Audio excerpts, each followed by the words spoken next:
如果不玩越野，该如何去选择一条越野轮胎？今天就由我来给大家做一个详细的推荐。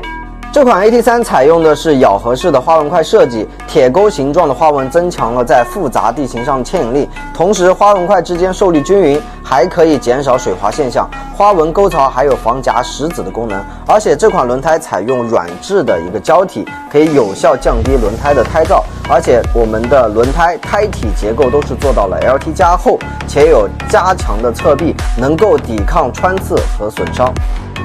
这一款轮胎呢，主要针对于不怎么玩越野的一些车友，城市通勤较多的一些车友的话，我们可以来选择这款轮胎。这款轮胎整体的胶质偏软，所以说不管是舒适还是静音，都是不错的一个选择。如果各位车友是想换款轮胎，为了代步的情况下，不妨可以选择我身边的这款 AT3。